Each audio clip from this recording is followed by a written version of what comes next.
In this next news story, a group of dealers who were attempting to bring 3 kilos of coke into Gloucestershire have been jailed for a total of more than 17 years. 2 members of the group were arrested at a service station on the M5, with the drugs being discovered stashed in a carrier bag under the front seat. John Rogers is 29 and Kirsty Sansum is 30. Kingsley Williams is 28 and Aaron Russell is 30 were all sentenced at Gloucester Crown Court early this month. They had all pleaded guilty to conspiracy to supply coke at an earlier hearing following an investigation by Gloucestershire Constabulary Serious and Organised Crime Units. Rogers and Sansum were arrested at a services on the M5 close to Upton upon Severn on the 11th of March this year as part of a police operation. 3 large blocks of coke weighing a kilo each were found in a plastic bag that they had put in the front passenger footwell of the VW T-Roc they were driving. It was estimated to have a street value of around £250,000. Both of them were arrested on suspicion of conspiracy to supply coke. Through the meticulous investigation of mobile phones and analysis of data, detectives were able to determine that Rogers and Sansum had been working with Russell and Williams. It revealed that coke had been orchestrated to be collected by the group on at least 2 other separate occasions, showing the true scale of the operation. Williams and Rogers had been exchanging messages on Snapchat, while Rogers had been talking to Russell over WhatsApp to arrange the deals, which took place in February and March this year. A further Snapchat group had been set up between the 3 men in order to make further arrangements. Russell and Rogers also discussed the collection of debts from other customers, which the court heard was being used to finance the bulk purchase of coke. Officers arrested Russell and Williams in June, and they were charged with conspiracy to supply Class A. In total, the 4 were accused of obtaining and supplying more than 5 kilos of Class A, which they were selling onto the Gloucestershire-based drug dealers. In mitigation, the court heard that both Williams and Russell had a number of references from the prison regarding their good behaviour. Rogers, who had been in full-time employment since his arrest, became involved after being threatened over a drugs debt the court heard, while Sansum had made efforts to turn her life around since her arrest. Rogers was sentenced to 5 years and 3 months in prison. Williams was jailed for 6 years and 9 months, and Russell sentenced to 6 years behind bars. Sansum was sentenced to 32 months, reduced to 2 years suspended sentence with drug rehabilitation order for 9 months and 100 hours unpaid work. The judge also ordered a forfeiture of £1,400 and a Rolex watch belonging to Russell under Section 20 of the Misuse of Drugs Act. Detective Inspector Matt Phillips of the Serious Organised Crime Unit said this was a significant conspiracy to bring thousands of pounds worth of drugs into our county. These drugs would have eventually ended up on our streets, bringing misery to the lives of our communities. Considering no drugs were found on Russell or Williams, the level of investigation and the length of their sentences demonstrates that we will work tirelessly to bring those involved in the drugs trade to justice.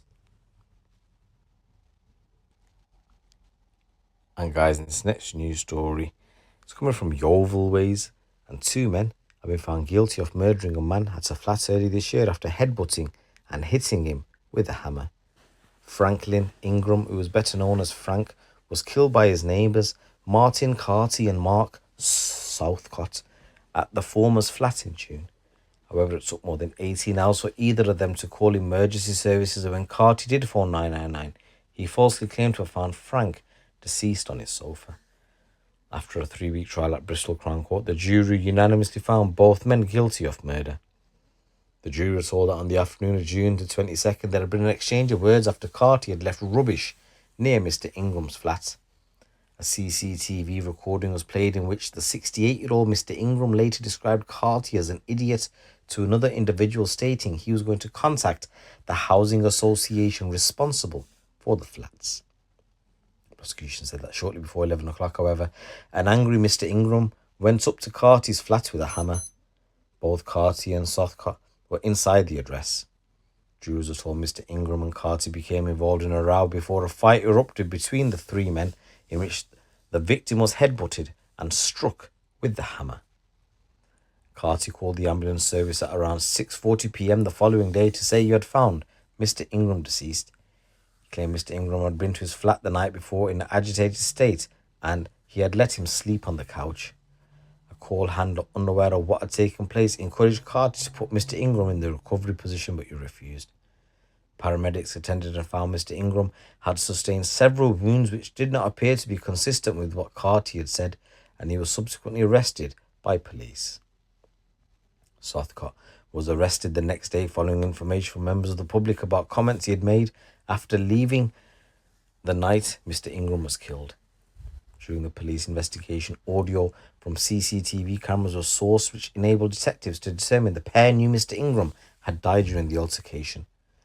Carty and Southcott were remanded to be sentenced at the same court in the new year, with a date to be finalised. Senior investigating officer DCI Mark Allman said the medical evidence clearly demonstrated that a serious and sustained violent attack was carried out against Frank Ingram.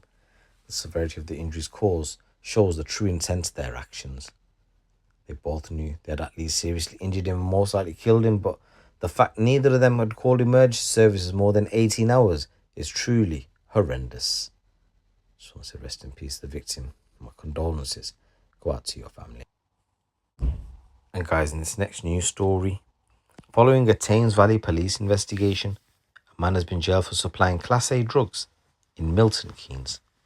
Razel Martha, who's 22, from Milton Keynes, was jailed for 4 years and 6 months following a hearing at Aylesbury Crown Court on 12th of December. He was also ordered to forfeit the drugs and a mobile phone.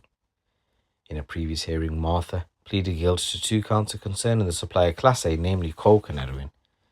Martha was identified as a holder of a Class A drug line operating in Milton Keynes. This was between the 21st of May and the 19th of October 2023. On the 19th of October last year, he was arrested at his home address where a quantity of Class A and a mobile phone was found under his bed. Martha was charged the same day. Investigating Officer Detective Constable Rob Mogridge said, "We will not tolerate drug dealing in our communities as it often causes significant harm to the most vulnerable members of our society." He said, "We will relentlessly target and prosecute offenders like Razel Martha, and we will pursue those involved in the supply of drugs in our city." They also spoke about the fight against the county drugs lines, which they said exploit vulnerable people, including children and those with mental health or addiction issues, and these gangs recruit them to distribute the drugs and often refer to them as drugs runners. So guys, here's a number of stories coming out from the streets of the UK. Once again, if you already haven't done so, please subscribe to the channel, please give this video a little like, and also please leave a comment below and I'll respond back. Once again, big respect going out to each and every one of yous as always. It's your boy GT. Keep it locked, keep it real.